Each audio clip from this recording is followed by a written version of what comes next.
Hey, hockey friends and families, got exciting news from our title sponsor, NHL Sense Arena. Most of you have asked us all the time, is it just for goalies? Can skaters use it? Well, they've just made a revolutionary new update called Dangle Pro. It's the world's first mixed reality stick handling trainer. Now, you've all seen that video of someone with them throwing a lot of different things, pucks, gloves, everything at them on the ice. NHL Sense Arena has found a way using the Meta Quest to do this in mixed reality. So you can dangle through live 3D obstacles that appear right in front of you, earning points and developing better stick handling skills in the process. It is so much fun. When I tried it, I was blown away by how fun it was, but also it's going to help your kids build faster hands and good habits. Like picking your head up while stick handling with the puck, something we talk about all the time. This thing is only available inside NHL Sense Arena, and they're giving, again, $25 off an annual subscription. They're very gracious with us. When you use the code OKPH at checkout, you can check that out at sensearena.com/OKPH. Again, sensearena.com/OKPH. And give your young hockey player that increased hockey IQ, gets more confidence, faster hands. But this new module called Dangle Pro, they've really outdone themselves with this. Again, NHL Sense Arena is the only VR hockey training platform officially licensed by the NHL. It's a proud partner of USA Hockey and the OMHA. And it's got hundreds of drills on here for goaltenders, for players. And again, just 10 to 20 minutes a day, a few times a week, can really sharpen your kid's skill set. Trust me, it's a far better use of screen time than scrolling on YouTube or just playing regular video games. Again, sensearena.com/OKPH, sensearena.com/OKPH, sensearena.com/OKPH. Get your $25 off. Check out Dangle Pro. And now, check out this episode.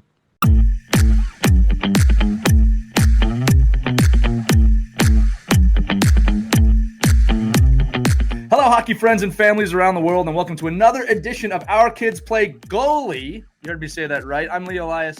Today, I'm joined by my co-hosts, Christie Burns and Mike Benelli. You did hear me say it a moment ago. This is an episode of Our Kids Play Goalie, but like all of our shows, the information we provide is for all hockey parents, players, and coaches. Plus, if you aren't showing goalies some love, what are you doing? Our guest today, Ian Shane, recently wrapped up a stellar NCAA career at Cornell University, earning such accolades as, get this, the ECAC Ken Dryden Goaltender of the Year Award, God bless his soul, unanimous Ivy League Player of the Year, multiple All-Star honors, and several others. All of this after posting some incredible statistics in net, including a season leading the entire nation in the goals against average column. His story is one you'll want to hear also, because after a season canceled by COVID, you'll all remember that, Ian began his freshman year as the third goalie on the roster. But as all great stories go, once he was given a chance, he made the most of it, seizing the starting role and holding on to it through graduation. He's a California native, which means Ian's journey is also an inspiring one from growing up in a non-traditional hockey market. I think we still say that, although that's starting to break down as well, to now competing at the professional level.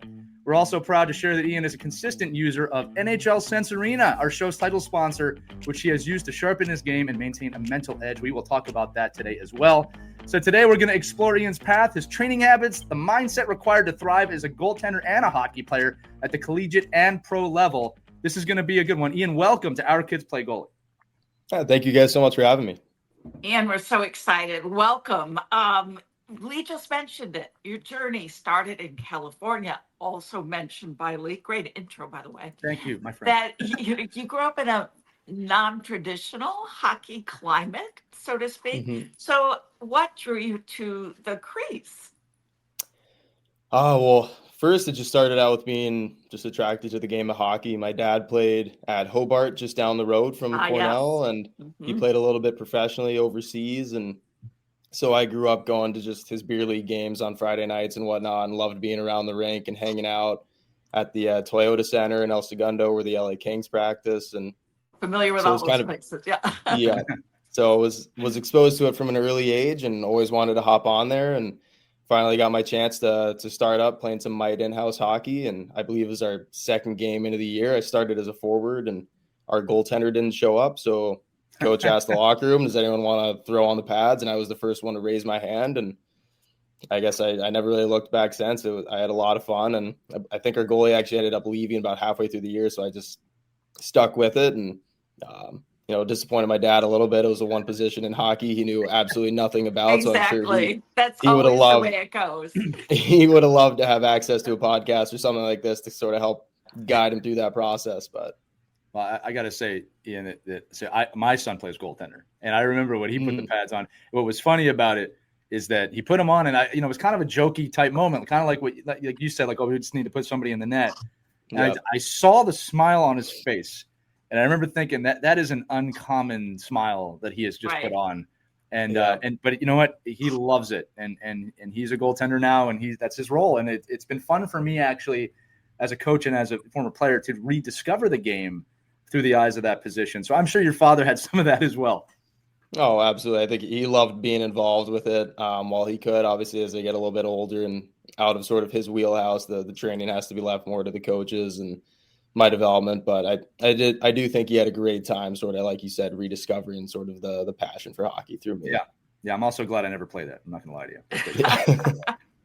Well, that's the beauty about being a part of Sense Arena, right? You get to play goalie without having to put all the gear on. And if you play your cards right, if you're a parent that really knows what they're doing, you'll be able to put them in a position to scare them the hell out of the net. So if you can use that, use that virtual reality to your advantage.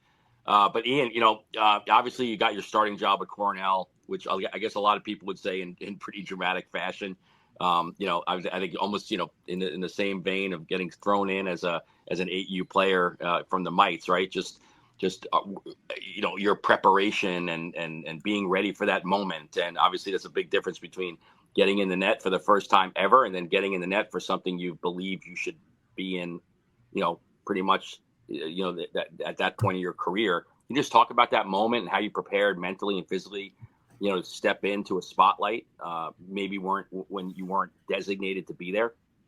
Yeah, I would honestly give a lot of credit to Coach Schaefer at Cornell my freshman year. He really kept pushing everybody, especially the goaltenders, because Matthew Galida had just graduated from Cornell, and he was a stud, an All-American, Richter and Hobie Baker finalist goaltender. So to go from that to three guys who'd never played a game of college hockey before was pretty tough for him. So he was hard on us, but he definitely made sure that, you guys got to be confident here. You need to keep working with each other. You all need to develop your games. And it was the same for me. The other two were playing, but I remember I was in the rink early one time in the locker room, and he came in and was just writing stuff down on the board for practice and turned around and saw I was there. And he said, I haven't forgotten about you, right? Like you're still very much in my mind for playing. And so just keeping sort of my spirits high and realizing I'm never really out of the question. I'm not out of the battle yet was big. And it was around Christmas time when I sort of let go a little bit. I stopped really kind of competing against the other goalies. And I was like, I'm just going to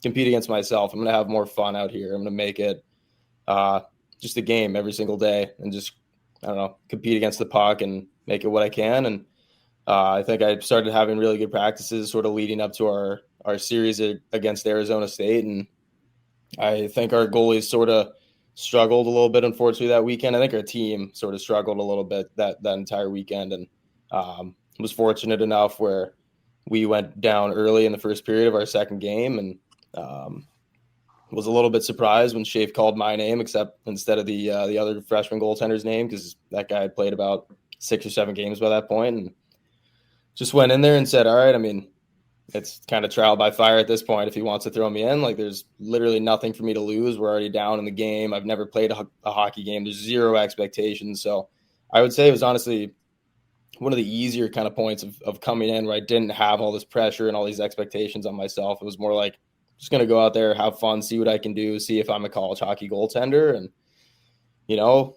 either way, I'm kind of proving people right that maybe, I should be here, or nothing changes and I'm still back to just competing in the same spot I was. So it's interesting that you got to that point, because I think a lot of kids and young adults and college kids obviously put a lot of pressure on themselves when they're in that position. So was it just you kind of switched your mental thought about the position, or how did you make that transition? All of a sudden you kind of, all right, this is it, I'm just going to go and have fun. How did you get to that point? I honestly think it was really quick. Like, I don't think there was necessarily a conscious conversation with myself in terms of, okay, this is how I should, perceive it, or sort of how my perspective on this situation should be. It was more, hey, Ian, go, you're going in the net. And I was like, oh, okay, well, I'm going to get out there. And now I'm standing in the crease going, okay, I'm playing Arizona State. I got nothing to lose. We're down 3-0. Let's just see what we can do with this situation. Yeah, you know what it sounds like, and kind of even leading up to this with the practices is that you let go of what you could not control and got very focused on what you could control. You got very present. I love that you said, I'm not competing against them anymore. I'm competing against myself, right? Which in turn feeds each other, right? That's a big revelation. Yeah. Not a lot of people come to that conclusion. And I think that changed your game, right? Yeah, absolutely. And I will say I read about that a little later on, a book called Fearless Golf, which another Cornell alum, Ben Scrivens, recommended to me. And it's all about having sort of a practice and a process mindset and being oriented as to all these professional golfers playing the course instead of playing against other golfers, and how well they manage their mindsets and their games when they approach it in that style. And that's something that I have definitely, especially since I started playing at the college level, I've been trying to really hold on to and sort of keep as part of my process. You know, Shane, you know, or Ian, sorry. I think one of the things that we'll hear a lot, right, in these, you know, our goalie podcasts and the you know, focus on goaltending, and a lot of us that coach goaltenders that aren't goaltenders ourselves, or, you know, aren't a goaltending coach, and you're kind of, you know, not helping in my side, you know, make the argument that you got to prepare your goalies, you know, well ahead of time and give them a chance, but on a regular basis, like, would you say that, you know, having those like the youth level, you know, growing up and having the ability to have one or two, maybe three goalies on your team, and the constant battle of always trying to compete helped you? Or, you know, especially at the college level, you have to, right? You probably have 3-4 goalies all the time, you know, always kind of in the mix. But at the youth level, it's pretty much two goalies. Can you talk a little bit about, you know, that preparation growing up as a goalie? You know, would the coaches tell you a day ahead of time? Would they tell you 2 minutes before you got on the ice? You know, how did that preparation change as you got into more of like a competitive, you know, trying to get in a game type format? I think I've always had really good relationships with my goalie partners, even going back to, I don't know, my first years of travel hockey, playing squirts and peewee and whatnot. I think that was first and foremost. And my dad was a big advocate of that just be friends with them. Like, they're, you know, you're on the same team. And he would always say it's a big maturity standpoint for you to be able to say, yeah, it's someone I'm competing against, but you know, I can learn from them as well. And I don't really remember any situations growing up where I really felt like I was really competing just against like the kid on my travel team. I think I saw it as more of like a relationship or partnership where, hey, we're kind of, you know, the tide raises all ships, so to speak. Like, if we both get better here, both work harder here, then things will be better for both of us. We'll both get equal playing time. And I mean, growing up, most of my travel teams, I think we just split the games for the most part. And, you know, right down the middle, someone would play the first half, someone would play the second half. And as you get older, I started to not like that as much. I kind of I preferred playing my own games. And, yeah, to your point, though, I think that even now, like at the college level, it can be so different. Like, you don't always know if you're going to play. We would find out, especially that freshman year, like the morning of games. So I would say probably just, I don't know, being mature about it and being mature about your own preparation and being accountable for what you do away from the rink and approaching the rink and going to the games prepared, whether you're going to play or not, is huge, and something that all goalies need to focus on. That was big for me growing up, was making sure I got my confidence throughout the week, and then showing up for the weekend games is a little bit easier. Right. I think that's so important, what you said, very mature, even at the youth level. To be friends with the other goalies on the team. That's so important. And to say that, you know, we're raising all ships together as a team. I think that gets lost on parents sometimes. They can get a little jealous and competitive. And why isn't my kid in the net? He's so much better. Did your parents ever have to deal with that? You know, some jealousy from other parents, and how do they deal with that? Yeah, I think so. I mean, I also wasn't on a lot of great teams. I think some of the issues for my situation growing up was it's just California hockey was there's not a lot of teams out there. When I was growing up, I played AA hockey my whole life, or A hockey. I never played AAA before I got out of the state of California. Huh. Everybody heard that, right? Sorry, Wow. audience. Everybody heard that? Just want to make sure. You don't have to play Tier 1 AAA. Nope. Okay. Well, well, first of all, let's say he's a goaltender, so he needs all those pucks. I mean, those are what a great opportunity to be on really, subpar teams and get all that action, right? So be careful about being on the. Be careful as a goalie to be on the best team. Never see shots. Yeah. I think my parents. Yeah, my parents didn't have as much of the jealousy factor from other parents as much as they did the, hey, we're sorry that we gave up 60 shots again in a 45-minute game. Yeah. So it was honestly a blessing in disguise, though, like you said, having that opportunity to see that many pucks in game situations growing up, I think is huge. I wouldn't be where I am without it. Well, it's right. Okay, so parents, if you have a goalie who's taken a lot of shots in the net, don't get upset with the team. Just take them. Yeah, my kid is getting a lot of opportunity. He could end up in Cornell someday. Thanks, because Christy, I'm going to jump on that. Defense, right? I'm going to jump on that because it's look, the adversity is what hardens the person, right? And obviously, this is not just limited to hockey here, but it's the seasons, and you can comment on this. It's those tough seasons where you face so much adversity. Those are the seasons that really grow and develop you. It doesn't mean it's, look, I love it when a kid has a great season and everybody wins in those championships. Those are wonderful times, and you want those to happen, obviously. It's not like you want to go through 10 years of youth hockey struggling all the time, all right? But it's the adversity you face that turns you into who you are. That's where greatness is formed, right, or forged. You can talk about that, like, a lot of adversity there.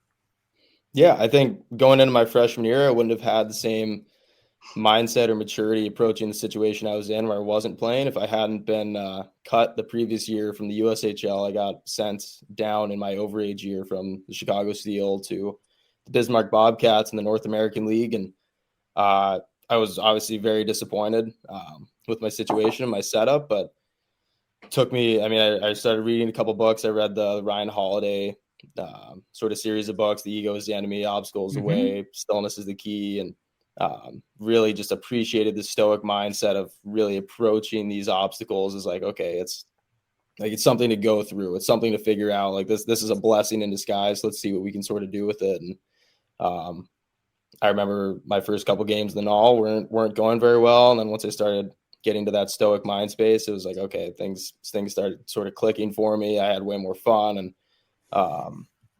ended up being a much longer season because the Null started much later than the USHL. So I was playing a junior hockey season from about August until midway through June. But I ended up having just a great time with a group of guys. And I really loved my situation. And I think that kind of gave me a foundation of, all right, once I'm in a spot that maybe doesn't seem like it's working out for me, I can sort of find my way to get through it. I can find my click or my routine to sort of make the most of it. And I think that really helps me going into freshman year. Ian, for those of us that recruit goaltenders, right, and look for those players when they're really at their peak performance, can you talk a little bit about, maybe some of the other players that you grew up with at when you were 16, 17, 18 years old, and really how goaltending, which is a little different than the rest of the positions, is really a late bloomer position. Like, it's really one of those things where you're talking about when you have the athletic ability that you obviously have, and then to be able to take the maturity piece and put in all the mental pieces, and then all of the structure, and then all of the things that maybe you didn't know at 17. Can you talk about, like, maybe the players that you competed against at 17 and 18 that are probably not even playing anymore? Because of that goaltending maturity is just a different timeline than a lot of the players. Yeah, I think a lot of the guys, when I was 16 and 17, I was playing prep school hockey for Westminster in Connecticut. And I think a lot of the guys didn't really have the same, I don't know, they had been playing AAA hockey their whole lives. There wasn't as much adversity for a lot of them. It was more streamlined of, I'm going to play for my town team in the East Coast. I'm going to go to prep school. I'm going to try and go to college, whether it's D3 or D1. A lot of those guys ended up going D3, but I think for me at that age, I was such a different goaltender at 15 than I was at 17, than I was at 19 when I finally committed to a Division I school. I wasn't even in high school when that happened. I think a lot of people rush it and they see guys like, for instance, when I was a freshman, we played against Spencer Knight when he was at Avon Old Farms, and you see guys like that and you're like, oh my gosh, he was committed to Boston College at like 14. He's like 6'3".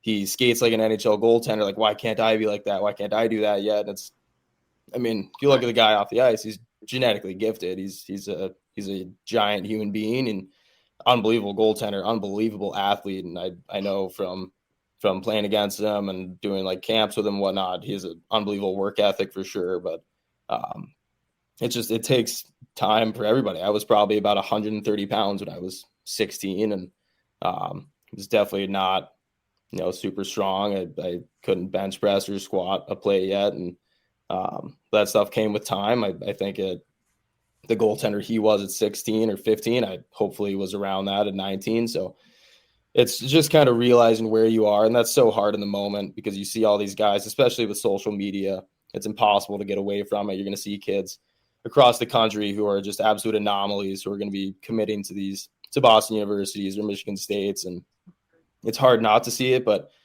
I think it's kind of the duty of parents and coaches a little bit to be like, hey, you got to realize like they are anomalies. Like this is a rare instance and they are one in a couple, I don't know, tens of thousands of kids. Like that is not what you have to strive for. The same thing we were just talking about, the fearless golf approach. You need to strive for approaching the process the right way every single day. If you want to compete with kids like that, you need to maybe do things a little bit better than they do. You need to have a stricter diet, a better routine. You need to be more accountable. You got to be better at school so that you can maybe boost your standings with these schools and the recruiters, maybe more than some of the other kids that aren't focusing on that as much. So just sort of finding your ways, your different routes. Everybody's route is different, but paving your own path with, I guess, accountability and responsibility and being proactive about it, not worrying about what so-and-so is doing from social media on this and that team. Excellent points. And Ian, maybe we can talk a little bit more, especially for the younger goalies who may be listening and parents of younger goalies. What are some good habits that kids should be developing now specific to the position? Specific to the position, I don't think it changes that much from just a general athlete, especially at a younger age. You need to put diet first and foremost. Trash in, trash out. You need to put in the right fuel. I think you need to have sort of a set philosophy about how you approach the position, or maybe like what your training regimen is, whether you want to focus on right now, maybe in the off season, it's, I'm going to be in the gym or doing the dry land work much more. I'm working on hand-eye and doing Sense Arena or something on the side to kind of keep my touches in action, and then sort of honing in on finer details of the game in the off season on the ice. I don't think it changes necessarily from player to forward, though. I think you need to find a good routine that helps you develop. I think it looks a little bit different for everybody, and obviously it varies from the access you have to gyms and coaches and whatnot, but making sure you have a good foundation of being on the ice a fair amount, being in the gym a fair amount, and not letting any of that take away from school or the academic side of things. You also want to be a well-rounded person. I know that's huge, especially at the Division I college hockey level. A lot of these teams will take guys who maybe B-rated players over an A-rated player just because they're a better student or a better person. So finding a routine that keeps you a well-rounded individual is also extremely important. I'm smiling, guys, because all the high performers, including yourself, that come on this show, give an answer like that, and I love it. It's not cliche. What's funny to me and why I'm smiling is because parents will hear that and go, okay, yeah, I got that. But what's the secret? Right. And I'm like, he just gave sauce. it to you. yeah, he just gave it to you. It's you got to be well-rounded. You got to think about these other things. You got to create a whole person. Yeah. And again, Christie, your daughter, Division I player, same thing. It's like you don't just get there on your talent. Everyone there has talent. Sure. All right. I was just reading today about Tom Brady talk about, everyone has talent. That's not going to be the separator, again, outside the 1 in 50 billion person that you talked about. And even then you got to be a well-rounded person to get to the top.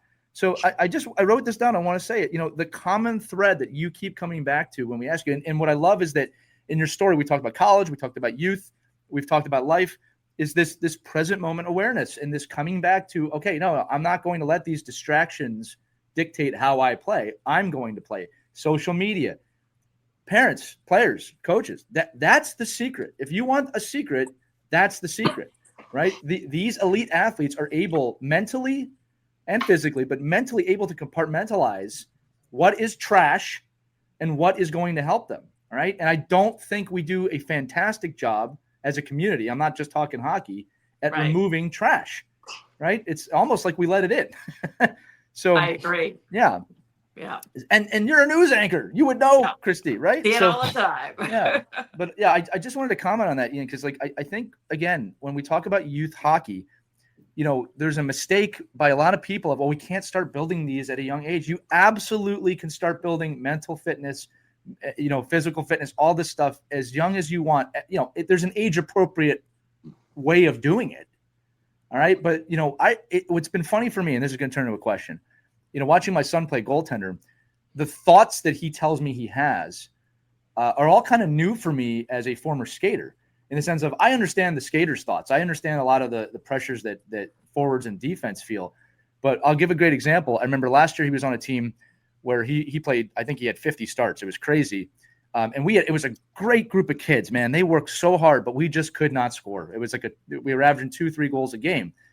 And now he's on a team where that average is way higher. Like we're averaging 5-6 goals a game. And he said to me, I've never heard this before. He goes, man, it's just so much easier to play when I don't feel like every shot is the end of the world. And I'm realizing, like, wow, last year he really had this understanding that if one goes in, that could be enough to lose the game. Now he stood up to that pressure. I'm very proud of him. But I had never heard that mentality before. I never even thought about that as a coach of, wow, they know the pressure. Are there other thoughts? This is kind of for the coaches and the parents at home, that goalies have. Like, if you could tell us, what are the thoughts that you have that we don't ever know about, right, that you wish we did? I mean, I would say the same for anyone who knows Cornell hockey. We don't really outscore teams. We like to get one or two past them, and then we're just going to work a team down and try and grind them down for the next 60 minutes. We don't care if we score any more goals. We just want to take care of our own zone. So I can definitely relate to that kind of getting in my head a little bit of like, oh man, we're only up 1-0. There's 5 minutes left. Like I need to be on top of my game right now. But I would say for coaches, parents, I mean, it's so hard, especially at the goaltending level or the goaltending position to play and think at the same time. You just can't really do it. So I think a lot of that, the thoughts are probably before the game, because it's a lot of the time you don't have time to be thinking about, all right, who's around me? We're on the penalty kill. Where are guys? Okay, I'm looking at him. Which way does this guy shoot? Where's the puck? How many people are around me? What are we doing? It's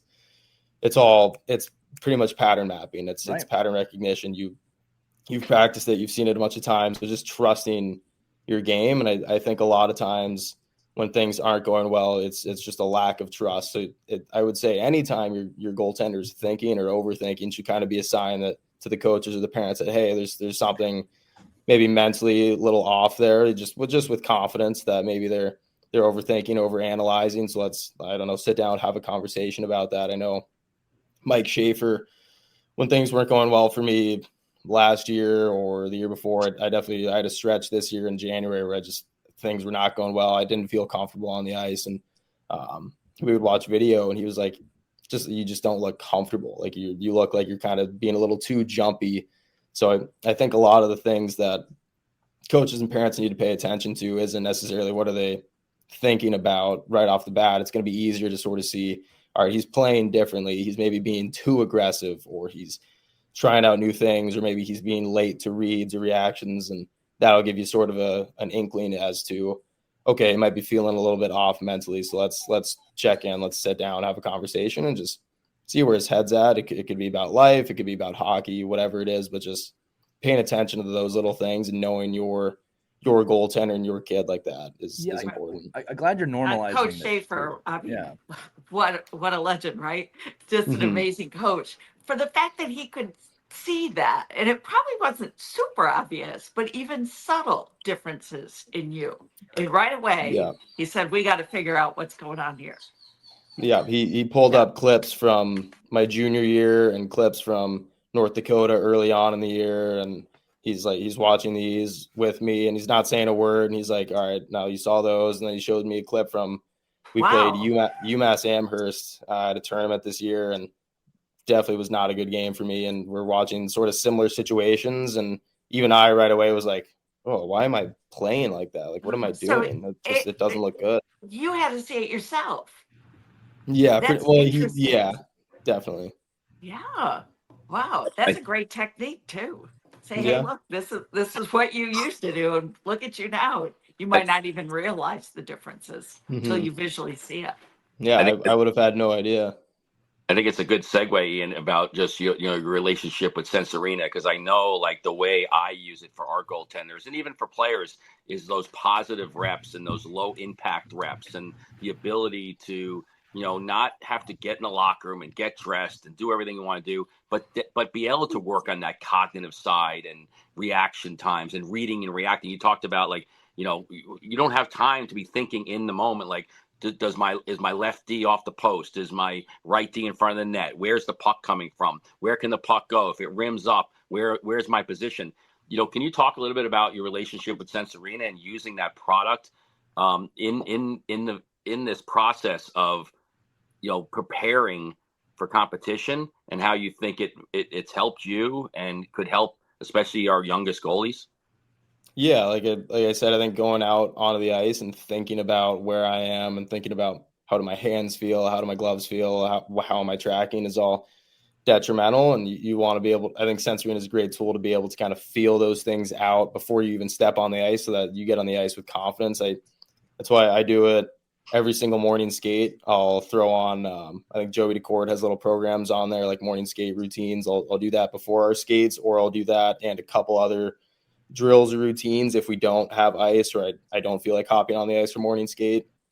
And it is really nice because that is a controlled setting where there's no real shooters. There's not any, like, I don't know, there's no accountability. There's no one watching going, oh, he looks ready for tonight, or oh, he doesn't look ready for tonight. Like they're kind of sniping him right now. It's just a situation for me to go, all right, I'm seeing the puck well. Okay, maybe I didn't feel good on that, so I'll put the cannon on and I'll just take 30 shots to the glove and just really feel the mechanics. And then I step out on the ice and it comes so much more naturally. I've loved adding it to my routine. Yeah, I got to say this too about Sense Arena. I always recommend that every coach, parent, adult get in there and take shots because it's not only going to change your perspective of the game, but you quickly realize, I'm saying this in a sarcastic tone, this is not just a video game, right? Like it feels real. All right. And when you feel, especially at the NHL speed, these shots coming, you start to understand how little maybe you know about this position, but you also start to understand what it's like to be there and see those pucks coming at you. And I'll say it too, like Sense Arena is totally building out their skater side parents. I think the biggest hurdle, we always talk about this as a sponsor, is just, oh, it's a video game. No, it's not. Ian just told you that this is a transfer thing for him too, that this stuff directly transfers to the game on the ice. And I have found that to be true too. I also say this too, Ian, as a coach, I would never say like I'm experienced in net, but I have a totally different perspective of that position after having been in the headset and doing some of those drills, right? And it's education for me as a coach, right? I'm saying coaches and parents, players can do this too, just to have a quick understanding of what it's like. And again, they're building their stuff out all the time. I don't want to make it like I'm doing just an advertisement here. I'm talking, this is an advancement in the game, right? It's going to better prepare players to be on the ice. So I love that you use it. And I love that you find it valuable. Also, how cool is it? It's like, yeah, no, Joey DeCord is just throwing stuff up here for me to learn stuff. I mean, I think that's just really impressive and I love it too. Well, I think too, for Ian, just to stay on this subject real quick, and not so much the Sense Arena piece, but just the preparation piece, is that depending on where you live, and I know for me, like if I have to bring a 12U to practice at goaltending, it's like an hour and a half routine of traffic and cars and getting in and getting the equipment, going to the locker room, hoping you have ice. And you're coming from, I mean, both sides, right? The college hockey world of having, even prep school, like having the best facilities in the world at your disposal, and probably getting as much ice as you really want and need. But having the opportunity, like for a youth player, I mean, think about you out in California, right? How easy it would have been to just stay at home and throw on the headset and get into action, without ever really leaving your room. And I think, that's really where those extra reps and those extra opportunities, we talk about this as coaches all the time, find the secrets of how you can put yourself, and give yourself an advantage over players. This is one of those things. It could be, there's a lot of things out there, but you talked about earlier, nutrition. That's a huge piece and a piece that you can do. Mental toughness and reading and understanding the game at a different level other than positioning. But, Ian, for players, right, for those goaltenders that don't feel like they ever get the reps, they have a crappy coach like me, right, that just has, 7 guys ripping pucks at them from all angles, during practice. You never really get positive reps unless you have really good coaching. So this is really a way to cheat that back into your development, I think. Yeah, it kind of goes back to what I was saying with getting like 60 shots a game on my Bantam AA teams. And it's all about that repetition, especially if you can get that at an earlier age. If you can get those positive reps and really start feeling the mechanics, maybe 150 to even just 200 more times, like that's only like 9 or 10 drills. You can get that done in like 12 to 15 minutes and get 200 extra shots that you're tracking. And that is absolutely huge, especially for a younger goalie's development.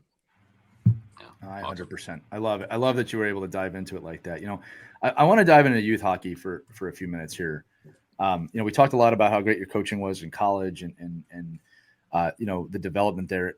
Talk to me about your youth hockey coaches. Because again, you alluded earlier that youth hockey was not exactly easy in terms of like, there's no AAA. You're not winning 1,000 games. You're getting a lot of shots. You're getting a lot of adversity. What were the moments of a coach? You could even go to a parent that you needed someone. They were there. What did they say to you? Are there any of those that stick out to you? Yeah, I think it was my goalie coach, James Jensen, just always had my back. I mean, we'd show him the video. My dad started taking like GoPro video of the games because I wanted to go to prep school. So it was like, all right, well, they're all in Connecticut, so we need to send them something. They're not going to come out to California. It's a high school team. But so we were recording the videos and we'd show them to my goalie coach, and he thought we were kind of exaggerating. We were saying like, yeah, 60, 65 shots. And he's like, this is insane that you have this many clips from like literally a Bantam AA hockey game. Like, but just the support of him, like having someone who's kind of not affiliated with the team. That's all he does. He's a personal goalie coach. And now he consults with the Everett Silvertips up in the Western League, and he's consulted with a bunch of various NHL teams now. He's a great guy, but having someone like that to be able to kind of be on the outside of it and let you know that, hey, you're doing the process the right way. I'm seeing you skate with me every single day. Like it was me, my goalie partner, my training partner with him was Dustin Wolf. So getting to like get reps in with that guy was awesome. But sort of seeing the like, all right, this kid is highly touted. And, when I'm out here with these skates and we got AAA shooters on us, like I'm right in the mix was huge for my development because it kept that confidence in myself. For like, hey, I'm playing AA hockey, but I think I'm a AAA goaltender, and I think it's realistic for me to try and maybe get out of California and go play prep school hockey. I think that's just the route I need to do. It's different than other people, but I'm happy with it. I'm confident in this decision, and this is what's going to help me keep moving forward if I want to play hockey. And I got to say it. You said something I think that's actually pretty profound there. You said, I play AA, but I'm thinking like a AAA goalie. Right. Mm-hmm. And the reason I bring that up, Ian, is because like I think a lot of kids need to hear that. Right. You're not always going to make the team you want. Sometimes your parents don't have the financial means to put you at AAA. Right. Mm-hmm. These are literally just letters. All right. Yeah. It's up in your mind. That's what's going to help you get to where you want to be. You talked about training with Wolf. I can tell you, Mike can tell you, Christie can tell you, anytime myself or my kids train with better players, that is a better experience for them. They are going to challenge themselves. The point I'm making, kids listening, parents listening, so much of your development, if you want to look at that, comes from within and in the mind of I'm going to be this. I love it when I hear kids say, I want to play at this level one day, right? And too many people, no one makes that level. No, you're never. Why would you take that from that kid? He's saying, I have a goal, I have a dream. Let him chase the goal and the dream. All right. I know the odds. Why would you take that away from them? Well, I don't want them to be disappointed. Well, life's going to provide plenty of that. All right. So I'm sorry. I love that you said that. I was playing AA, but in my mind, I knew where I wanted to be. You want the secret at home. That's part of the secret. Go ahead. I'm sorry. I'm off my soapbox now. No, Right? I think that's a great point. You say they might be disappointed later on down the road, but I think if they have a good mindset like that, they're accountable, aim for the stars, land on the moon. If you don't play college hockey, but you worked your butt off in high school and, you get good grades because you have a responsible mindset, you're a mature kid, and you end up at an unbelievable university and you get a great job down the road, then I mean, who cares? You took the lessons and ran with them. That's really all that matters at the end of the day. Yeah, I do have to say, I'm sorry. I want to give one little disclaimer. I'm not against AAA hockey. Sometimes parents ask me that. I'm not against Tier 1. I'm not against AAA in any way. I've seen some incredible athletes at that level. I only like to make the point that it's not a prerequisite, all right? And that if you can play at that level, that is fantastic for you and your kid, and I wish you the best. I really mean that. My kid may be there one day. I don't know. But I just think there's too much pressure, and this is where I get, angry about it, that if you don't play AAA hockey, you have no chance. And I just firmly don't agree with that. And I don't think we should be telling anybody that. So that, I'm sorry, I just had to say that, Ian.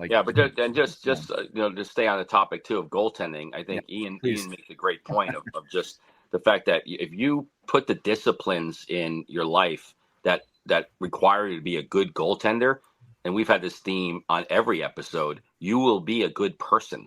Like if you focus on being a good person and being a committed student athlete, and think about all the things that are going to drive you to play at the highest levels, when you don't make that level, and again, some of it has nothing to do with your talent. Some of it is just circumstances. The place you ended up, and the coach you committed to, and the team that surrounded you. All of those things are out of your control. But what Ian's saying, which I really like, and I hope that our young goalies listen to, is if you implore all those other aspects of your life, you're going to find success, and in whatever function that's going to be. And I think it's really important to understand that. I mean, graduating, from Cornell is not too shabby. No, that alone is pretty good. Yeah. So I think finding a way to reach those opportunities and to use goaltending and hockey to get you there is such an important piece of any player's development. Right. And if now mature professional, college grad Ian were to look at young Ian goalie stepping into the net, what would you say to your younger goalie self now that you have a perspective? Oh, man, great advice for little kids. It's a tough question. That is a tough question. I feel like there's a lot of lessons. The one that really just sticks out though is just have fun. I would stress myself out a lot. I'd put all these different expectations on me. Like I want to go to this prep school, and then I want to try and play junior hockey somewhere. And then when I get to college, I want to be the guy that's playing. And I would say just have fun and kind of make the memories. I remember my dad a lot of the times there were 2 times I was playing for the California Wildcats, one of them, and we had a tough game, which they're not even a program anymore. I think they got bought out by the Ontario Reign, but had a tough game, and we were driving back from Riverside, California, back up to Manhattan Beach, and pretty quiet car ride, and sitting there, and my dad just looks at me. He's like, we don't care if you play hockey or not. Like, as long as you're having fun, like we could care less. This is something you want to do, right? And I like, yeah, absolutely. This is something I want to do. And he's like, all right, then, do your best, forget the rest. That's the whole point. Like, just do your best, forget the rest. We need that on every hockey car SUV right now as a bumper sticker. Yeah, I'm going to pull the throat on this too, Ian, because it's good stuff. I don't think we say to our kids enough, this is a choice. This is not, you don't have to do this. My love for you is not based on whether you win or lose a game or play a game. And parents, I think there's a fear sometimes. Well, if I say that, they might quit. Well, I mean, if that's your fear, I mean, like that's, it's okay to tell your kid, like, this is a choice. Right. The other thing I want to pull a thread on, Ian, is this. You had started that by saying, well, I put a lot of pressure on myself. Okay. Now I'm going to play devil's advocate for a minute to try and get to a point here that, one can make the argument that pressure is, again, that's what forged you into the person that you are. But am I correct or incorrect in saying that when you say have fun, I think you're at a point in your career now, you understand that work, that grind is the fun. So was there a disconnect as a youth hockey player with the pressure that, okay, I'm not having fun with this pressure, but you've maybe learned how to do that? Because I do think sometimes when we say, and it was a great answer, but when we say have fun, sometimes people perceive that as, well, just relax and, no, be easy about it. I don't think that's actually what you mean. I think it's you understood how to harness the fun. Right. Yeah. It's understanding that you're going to reap the rewards later on. Like when I was younger, as with many, 12, 13-year-olds, I didn't like going to have to work out and do dry land. I wasn't a huge fan of, we got to go do skill work. And, I don't want to have to do skating and edges and all this stuff. Like it's so hard. Like I'm not seeing that. Okay. It'll make me a better goaltender years from now and all this stuff. It's kind of hard when you're in the dark and all that. And nowadays as a college athlete or a pro, when you're in the gym, it's more like, all right, no, like I know what I'm doing in here. I know why I'm doing it. You get on the ice for skill work with the goalie coach. You're like, I know exactly what I want to work on. You're a little more driven in the practices as opposed to my dad's driving me an hour to practice and I got to put on the pads and I got to work hard for him and make it seem like a chore, which it's not. I think from that age, it's just hard to kind of wrap your head around, like, no, like I'm putting in the right work. It's not all about playing games. Like if I really want to do this well, I need to understand what I'm doing in my preparation and how it kind of comes to light during the games.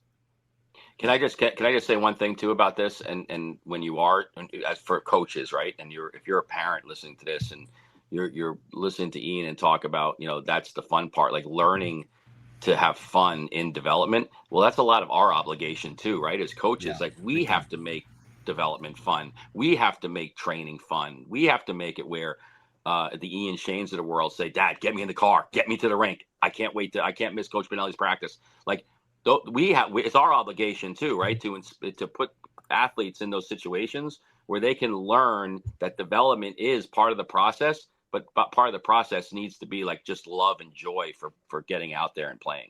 I think why that's is really it just important. Coach Benelli's practice, Mike? I'm a coach too. My practices are better. You're my mentor. So they probably are. I live guys, break it up. Ian, I want to bring this up too. You're in an interesting position now. Let's just go through the thing. California, you figured it out. You got to Cornell. You're a freshman. You're the third goalie on the depth chart. You figure it out. You graduate. You got all these awards. Now you're stepping into your pro career. Feels like we're starting out again, right? You're trying to move up the ranks. You're trying to figure it out. Can you talk the audience through now this transition of you were nominated for the Hobie Baker. I mean, this is top stuff in college. And now you're back to I don't want to say the bottom, but now you're back starting again into the pros. Walk us through that. Where are you at with that? How is that process?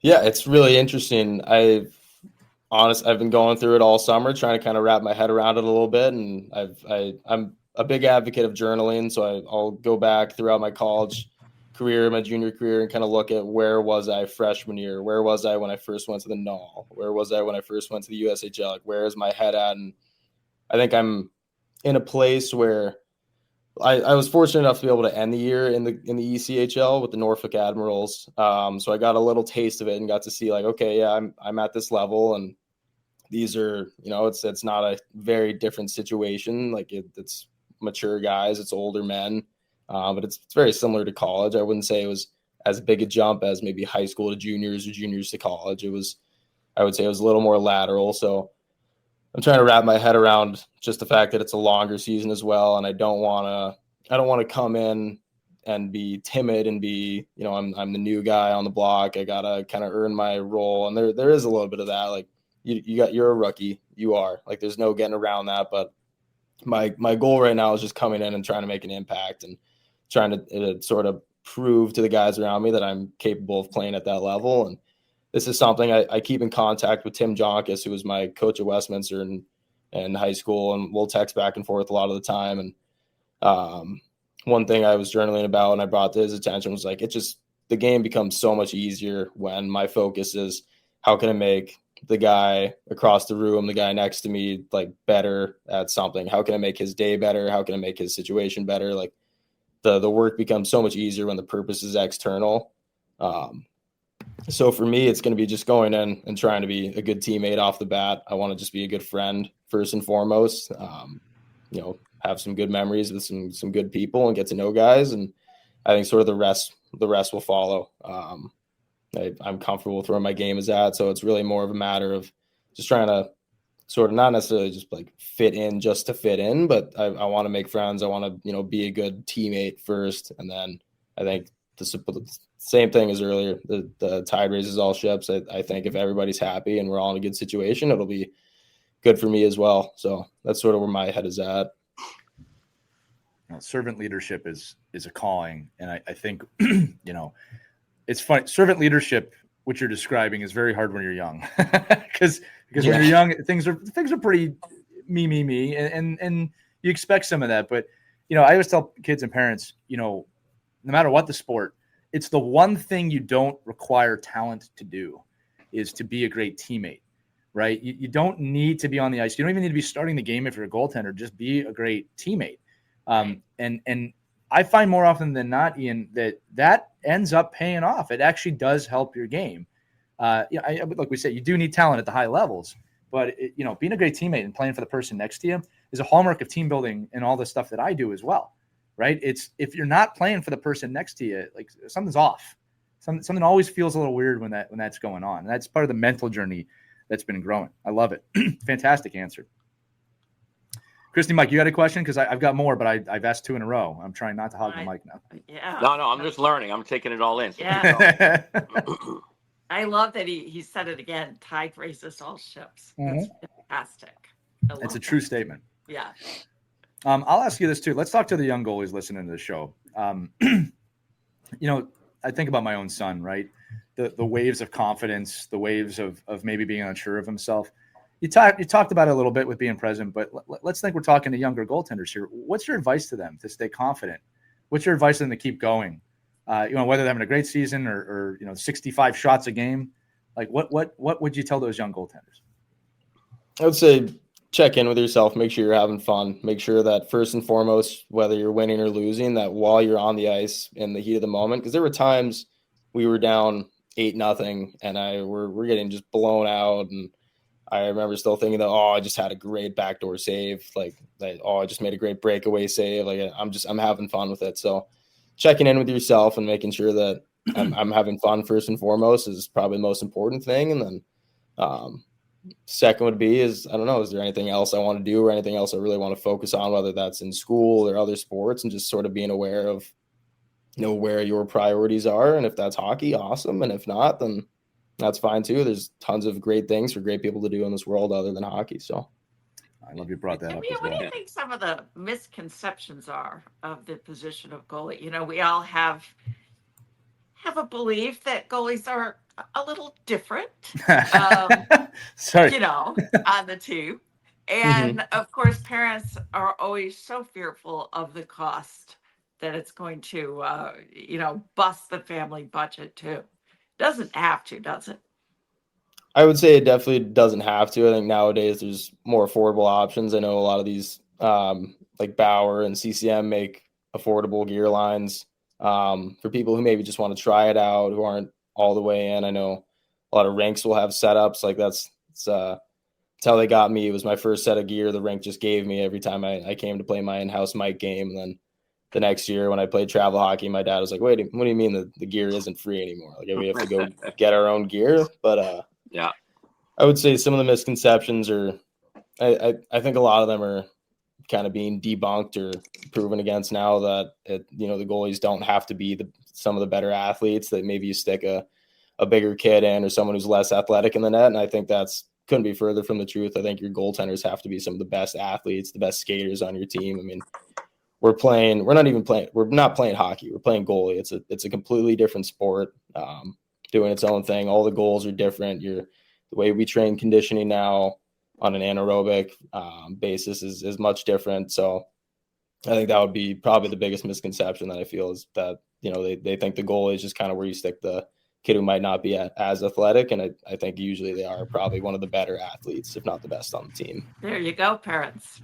Yeah, but I think also to that, they have to be really good communicators, right? I think as a goaltender, it's so hard to be the last line of defense, and everybody's going to blame you for every loss, right? And you really don't get a lot of accolades for overtime wins. You're like, oh, well, that just did my job, right? But just maybe talk about your relationship with the other players on the team, and not just the other goaltender, but can you talk a little bit about, as you were growing up and maturing as a goaltender, how that communication piece worked with defensemen and centermen and other players on your team? Like you said, you want to make those guys better, right? That helps you get better. But how did you do that in a communication setting? Yeah, I think goaltenders, an issue with that is they tend to isolate themselves a lot. To my point of earlier that we play a different sport, they think, all right, I just have to prepare myself. I have to prepare my game. And it's not the truth. You should be in those meetings with the defenseman and the D coach and knowing, hey, what are we doing on the penalty kill? Like, where can I sort of help out? Maybe I should be looking through one lane while the defenseman blocks the other. What's our strategy when a 2-on-1 comes in? Is the defenseman going to slide? Is he going to hold his feet? What are we going to do on rushes? So there are ways for the goaltenders to branch out and be in those conversations. You shouldn't isolate yourself. You should talk to your defenseman as much as possible. Talk to your coaches about, hey, what do you think about my situation or the way I should sort of strategize in these scenarios? And it sparks a conversation, gives you a better relationship with your coaches, your teammates, and makes it obviously also seem like, hey, I'm invested here. I'm involved. This is why I'm here. I want to work hard. And I think that helps everybody to be on the same page for those situations as well. Thinking about that. I had another question for him. I was just curious. A lot of times I've seen goalies have a trick to resetting. Like, let's say you're having a really bad game. One of our goalies, I used to love what she did. She would take her stick and she'd hit post to post and then settle down. And you knew she was resetting because she had just taken a whole bunch of shots. Did you have a trick or a method to kind of break out of a funk if you were having a really bad game? Yeah, I would try and focus on my heart rate and just feel like my heartbeat. And I would do sort of like I don't know if you're familiar with like non-sleep deep rest protocol, like meditation, where you take big inhales and a long like breath out. And once I do that, I just kind of pay attention to my heartbeat and notice like, okay, it's slowing down. It's slowing down. That must mean my body's calming down, and sort of just convincing myself that I am calm and I'm right here. And sort of brings me back to the present moment. That's something that's new for me, though. I started doing that probably my sophomore year of college. Oh, that's a great technique. But believe me, Ian, if you're working on present moment awareness at your age, you're way ahead of most people with that one. That's not something a lot of people figure out. Yeah. Mike, did you have a follow-up? Because I have a follow-up. Yeah, I mean, just in the same conversation you're having about, just communicating with defensemen, being in those meetings. Can you talk a little bit about, how, especially because the goaltender position is a different sport. I get that. But, and most goaltenders now probably have somebody that's working with them, whether it's a mentor or a physical goalie coach or somebody remotely. Can you talk a bit about the importance, though, of that goalie person communicating and being involved with the coaching staff, and how that affects the relationship between coach, player, goaltender, and the rest of the kind of ecosystem of a team? Yeah, I think that's tough because the last thing you want to do is put a wedge between two coaches that you really respect, or a wedge between yourself and one of the other coaches by saying, you know what, I don't believe in that. I'm going to go with this philosophy, or I'm not going to buy into what the team coach says because my goalie coach says something different. You should always be taking the best from every coach you work with, because everyone's right to some capacity. Everyone has experience that they're trying to share with you, and you should be taking that in. And that's a tough situation to navigate. I never really had a goalie coach with my youth teams growing up. I had James Jensen, who I skated with on the side, and then I had my teams. I can't really think of situations where I brought up what he said to my coaches, or I more so was like, all right, my coaches said this about a goal or about a situation. Like, what do you think? And he would kind of give me his 2 cents, and I trusted his game a lot. So I would bring it in, and we talk about it with video and whatnot. But I think the only thing you don't want to do in that situation is say, I believe in this one philosophy and therefore you're wrong with that. I think it has to be done this one way. I think you should take it both into consideration. It's that growth mindset over fixed mindset, right? Yeah. And take all the tools. I mean, you don't have to use all of them, but if you close your mind off, you're just not going to evolve as fast as you want. I mean, we say it all the time, Ian, that if you look at the top players in the world, they respect their coaches, but they're constantly jumping from skills coach to skills coach to skills coach because they're looking for more, right? When they feel like they've gotten everything out of that one coach, they will consistently move on to the next person. Hey, look, last question for me. This is a goalie specific question, probably more for the coaches than anybody. There's just, I don't know why there's such a lack of awareness of goaltenders in youth hockey from a coaching standpoint when you're making practice plans and, making your drills. But I want to talk about how coaches can focus more on goaltenders at practice. And then I also want to talk about when you have 2 goalies or 3 goalies, the process of choosing a goalie for a game and when that should be communicated. With the understanding that it's not always easy. Sometimes it does have to be the morning of a game. There's a lot of things that can play into that. But I'd like it from your mouth about preparing for practices for goaltenders, preparing for games with goaltenders, and why anyone in the right mind would forget to do that is beyond me. Yeah, I would think at the youth level a lot too. You're probably thinking, I need to teach these kids structure and systems and how to go through scenarios. So I would say the goalies definitely get sort of lost in that thought process where, okay, well, we're doing these drills, so they're going to get a shot, right? That should be fine. But a lot of times you end up getting straight line shots in practice as a kid when in reality a game is someone's coming down sort of an airflow route, or they're passing it, or they're drop passing it, or they're coming in and shaving and delaying and giving the puck across the blue line to somebody else. Like there's so many different ways for them to come in. I think that Coach Schaefer was actually unbelievable with this, where he would bring like me in my junior and senior year and be like, here's some of the drills we're going to do. And what do you think about we add a pass here or a pass there so that you have to make this angle change. You have to make a down drive there, or we'll do drills that start like a 2-on-1 out of the corner and then advance out so you get post work in. So bring the goalies in or a goalie coach in and saying, here's what the drills we want to do. Here's what we want to accomplish as a team. How can we maybe tinker them a little bit or even just start it off differently so that the goalies have to work on a certain mechanic or movement as well.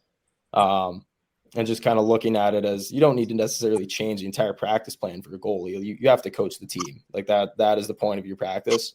You gotta be mindful. Yeah, you have to be mindful. And I think it's a little easier for coaches to change the process or to change the practice plan or change the drills up a little bit just to sort of get the goalies more invested in like what are they working on as well.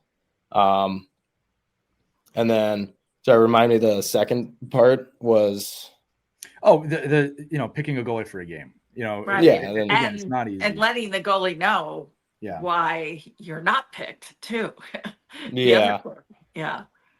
I think that's tough. That really depends on every coach's philosophy. Coach Schaefer was a little old school, so and I mean, it's Mike Schaefer. He'd been there for exactly 27 years when I had gone to Cornell. So it was kind of like find out the morning of, okay, not complaining, just going to be ready for the game. The guys that aren't playing, you usually expect it. You kind of know what's going on. I don't think anyone is sort of blind to the situation, especially at this level. But for youth hockey, I think it's different. If you're not going to split the goalies and you're not just telling them, hey, one's starting, one's going to finish, might be good to just have a plan. I don't think that you should really schedule your goalies out and say, hey, you're going to play this better team, you're going to play this team, or we have a starting goalie and a backup goalie at 12 years old, because that doesn't help anybody out. I think you just have to have sort of an ongoing dialogue with them and say, this is what our plan is. We're either going to split games or we're not going to split games. And it's going to be pretty much back and forth the entire time. And I loved Mike Garman in juniors. He was my goalie coach. He's now the associate head coach at Notre Dame. He's also a Cornell alum, played goalie, and his philosophy was like, we're never pulling a goalie. We're gonna split guys every weekend, because even at the junior hockey level, he was very development oriented, and it's like, I just want the goalies to play and feel shots. And you know what? it's junior hockey. If you're having a bad game, now is the time to figure out how to get yourself out of it. So he was very against pulling goalies, even if it was. Yeah, my second year in juniors, I think we lost the game like 10-8. And unfortunately, I was in there for all 10. And it was not a fun experience. But looking back at it, I realized why he kept just not taking me out of the game. So like just having a philosophy as to like, what do you want out of your goaltenders and how much do you want to develop them? And age also plays a factor. I think it's tough. It'll vary from coach to coach. I don't think there's one cookie cutter way to do it, but I think just having a dialogue and being open and letting them know why you're doing what you're doing, whether that's splitting games, playing every other game, you're going to play one kid more than the other. It's all about communication and being open. I really want to praise that philosophy because we didn't see that a lot, especially when my daughter played college hockey. There's just such a tendency to lose the pull the goal.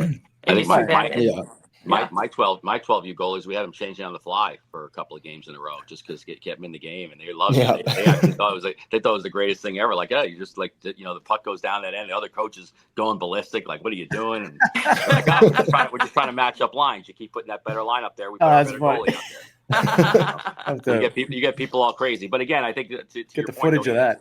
It's all about, I think we do. But I think to your point, Ian, it's really just about the relationship, right? Knowing your kids, like, and saying, hey, and because I would always think that as a youth coach, like, I'd want to protect my goalie too. Like, if I had a goalie that clearly wasn't as good, I would make sure I put them in games where they could have success against a team where I just knew they couldn't, because kids are kids. Like, they're just ruthless, right? I mean, they're going to blame the goalie. They're going to, I said, hey guys, I know we lost 8-1, but none of you scored either. Yeah. I know the kid gave up 8 goals, but nobody scored. Yeah. I've used that line before too. Like, just trying to find ways to, as coaches, to make sure you really know your goalies and have that communication piece. And then you don't have to tell them, hey, I'm putting you in against this game. But you listen, you're an adult. You can figure it out with a 12-year-old, trying to put them in good situations for success. Because that's the number one thing. You want to give them the confidence. You want to give them success. You want to have them come back and keep playing.